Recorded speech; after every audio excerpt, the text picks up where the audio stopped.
আমি আমেরিকার ভবিষ্যৎ নিয়ে এতটা উদ্বিগ্ন আগে ছিলাম না, কোনোদিনই এতটা ভীত ছিলাম না যতটা আজকে ভীত। কারণ আগামী নির্বাচনে লড়াই করবে এখন পর্যন্ত এমন একজন লোক যার প্রেসিডেন্ট হওয়া উচিত নয়, এবং এমন একজন লোক তার সঙ্গে প্রতিদ্বন্দ্বিতা করবে এমন একজন লোক যে কোনোভাবে যোগ্য নয়। প্রেসিডেন্ট বাইডেনের নির্বাচনে প্রতিদ্বন্দ্বিতা করা উচিত নয়, আর Trump is a real threat to American democracy, global democracy. ফলে দুজনেরই আমার বিবেচনায় এই নির্বাচনে প্রতিদ্বন্দ্বিতা করা উচিত নয়, এবং দুজনই আমেরিকার জন্য, বিশ্বের জন্য শঙ্কার কারণে উঠেছে।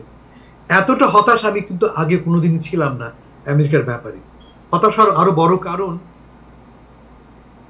আজকে যে ডিবেটটা হলো, ডিবেটের মূল চ্যালেঞ্জ ছিল কি? চ্যালেঞ্জ ছিল বাইডেনের জন্য এটা প্রমাণ করা যে তিনি এনার্জেটিক। সবাই তার সম্বন্ধে, আমরা কি নিয়ে এই প্রোগ্রামে আলোচনা করেছি, আমরা তার বয়স নেই, 81 বছরের বুড়ো, কথা বলতে ভুলে যান, কথা গুলিয়ে ফেলেন, এক কথা বলতে আরেক কথা বলেন। প্রতিটি উদ্বেগ, প্রতিটি শঙ্কা আজ সত্য প্রমাণিত হয়েছে। প্রেসিডেন্ট বাইডেন লিটারেলি প্রথম 15 মিনিটেই এই ডিবেট হেরে গেছে। ছোট্ট এক্সাম্পল দেই, উনি প্রধান কণ্ঠস্বর, র্যাসপি গলা, আমরা কথা বুঝতে পারছি না, বলা হলো তার ঠান্ডা লেগেছে। ঠান্ডা লেগেছে কথা আগে তো আপনারা বলেননি, এখন বলছেন স্পিন রুম থেকে ঠান্ডা লেগেছে। এটা গ্রহণযোগ্য না, এটা 1 নম্বর। 2 নম্বর, প্রায় ক্ষেত্রে দেখতে পাচ্ছি আমি তিনি বাক্য শেষ করছেন না, এক বাক্য এক সাবজেক্ট থেকে অন্য সাবজেক্টে চলে যাচ্ছে। মোস্ট ইম্পর্টেন্টলি, যখন কথা উঠলো কোভিড নিয়ে, তখন তিনি কোভিডের সঙ্গে মেডিকেয়ার গুলিয়ে ফেললেন এবং বললেন উই ফিনিশড মেডিকেয়ার। উনি বলা হচ্ছে উই ফিনিশড কোভিড, সেখানে বললেন উই ফিনিশড মেডিকেয়ার, এবং সে কথাটাকে ট্রাম্প তাৎক্ষণিকভাবে দখল করে নিল, বলে হ্যাঁ you are right, you finished Medicare, যদি সেটা সত্যি কথা নয়। মধ্যে কথা কি? মধ্যে কথা হচ্ছে যেই চ্যালেঞ্জ ছিল বাইডেনের সামনে, বাইডেন চ্যালেঞ্জ মিট করতে ব্যর্থ হয়েছে। অন্যদিকে ট্রাম্প, আমি পড়ছি, আমি এখনো পুরো ফ্যাক্ট চেকের আমি লিস্ট তুলে ধরিনি, প্রায় প্রতিটি বাক্যেই তিনি মিথ্যা বলেছেন, কিন্তু লোকে তো মিথ্যা মনে রাখবে না। তিনি কথা বলেছেন কনফিডেন্টলি, তিনি মিথ্যাগুলিও বলেছেন সম্পূর্ণ কনফিডেন্টলি, এবং সবচেয়ে বড় কথা হচ্ছে যে যেই কারণে তাকে আমরা থ্রেট মনে করি, তিনি অবলীলাক্রমে সেই থ্রেটটাকে গ্রহণ করে নিয়েছেন। হ্যাঁ, আমি এগুলি করেছি, আমি এগুলি করব। যেমন ধরা যাক তার দাবি, তিনি রিট্রিবিউশনের কথা বলেছেন, প্রতিশোধের কথা বলেছেন, তিনি এবারও রিপিট করেছেন সেই রিট্রিবিউশনের কথা। যেমন ধরা যাক তার কাছে প্রশ্ন ছিল তুমি কি ফলাফল মানবে, তিনি একই কথা বলছেন যে যদি ফ্রি অ্যান্ড ফেয়ার। সমস্ত প্রেসিডেন্ট, সমস্ত ক্যান্ডিডেট বলতে রাজি আছে আমি মানবো, উনি এখনো বলতে রাজি নন। ফলে যেই ভয়গুলি তাকে নিয়েছিল সেই ভয়গুলি এখনো রয়ে গেল। কিন্তু যদি আজকে আমরা পারফরমেন্স নিয়ে কথা বলি, আমরা এই পারফরমেন্স পরে যারা একদম কোর সমর্থক নন দুই দলেরই, রিপাবলিকান এবং ডেমোক্র্যাট, ক্লিয়ারলি ওর সমর্থকদের একটা, ডেমোক্রেটের একটা সিগনিফিকেন্ট অংশ সেইকে নাজমুন বলা শুরু করেছিল, বব কেসির কথা। আমি এখন পড়ছি যে একাধিক সিনিয়র ডেমোক্রেটিক অপারেটিভস, নেতারা বলা শুরু করেছে যে বিকল্প কি হতে পারে।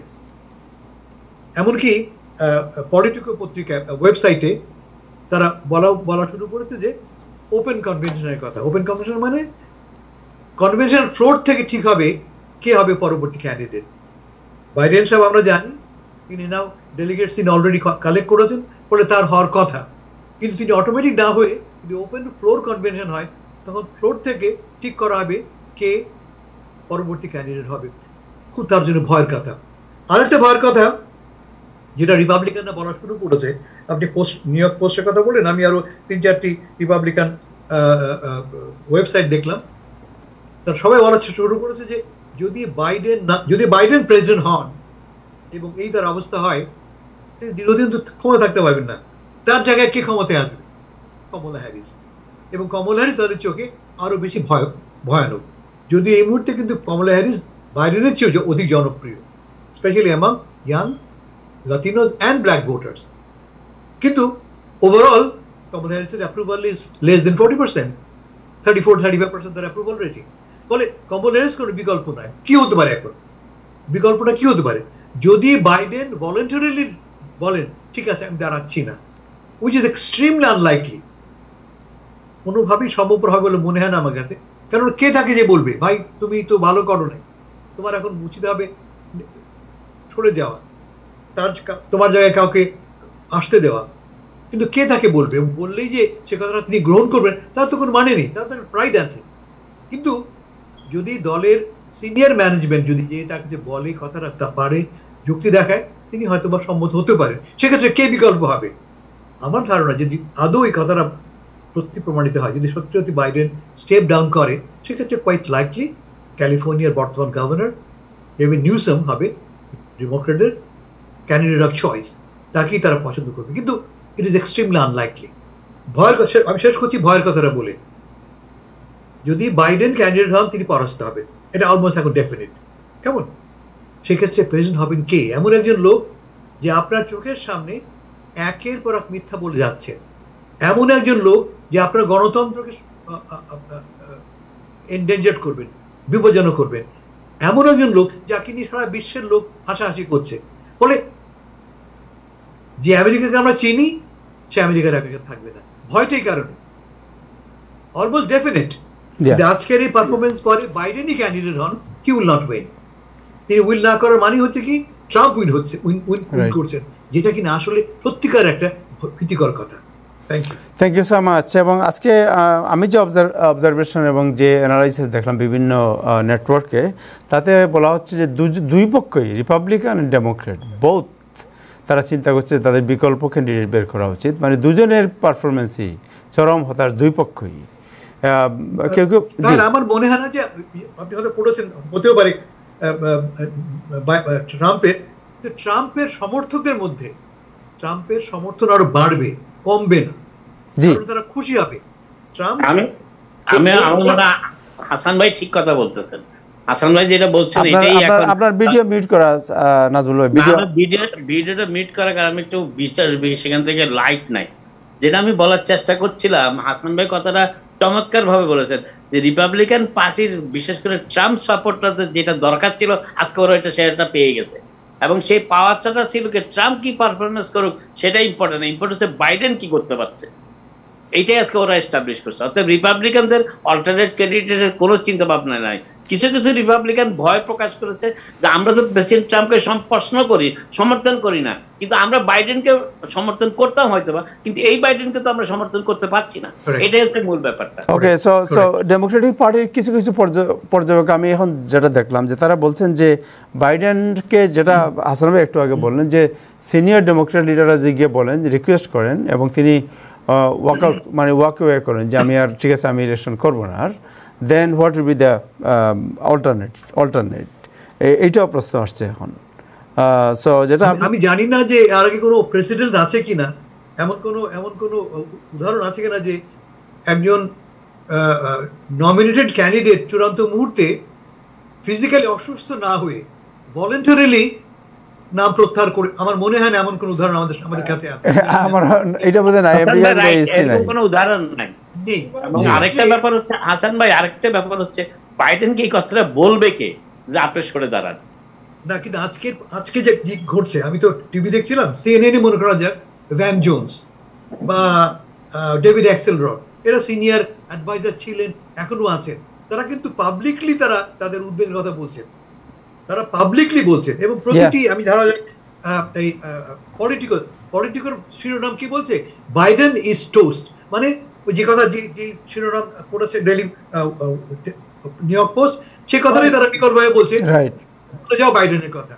তার মানে অলরেডি পত্রপত্রিকায় ডেমোক্রেটিক পত্রিকা বা তাদের মধ্যে কথাবার্তায় ডেমোক্রেটিক কনসালটেন্টসরা ট্রাম্প বাইডেনকে সরে যাবার ইঙ্গিত দিচ্ছে। প্রশ্ন হচ্ছে যে বাইডেন কি কথাটা মেনে নেবেন কি না। বাইডেন আনলাইকলি, কারণে যে প্রথমত প্রাইড, একজন প্রেসিডেন্ট যদি স্বীকার করে নেন যে আমি ফেল করেছি, পাবলিকলি স্বীকার করেন, তার জন্য তার ইতিহাসের জন্য, তার রেকর্ডের জন্য একটা খুব কালো একটা দাগ, কোনো কালো দাগ তিনি মানবেন না। তবে কে করতে পারেন, আমি মনে হয় একমাত্র লোক যে করতে হচ্ছে জিল বাইডেন। যদি মিসেস বাইডেন যে তাকে বলেন তোমার পারফরমেন্স ওয়াজ টেরেবল, তোমার উচিত হবে না, তোমার এনার্জি ব্যাপার একটা আছে, কারণ রিয়েলি মূল ইস্যুটা কি বাইডেনের কিন্তু পলিসি, আপনি যদি পলিসি অ্যানালিসিস গুলি পড়েন pretty strong, pretty solid, right, তার এনার্জি নেই, তিনি অনেক কথা বলতে পারছেন না, ভুলে যাচ্ছেন।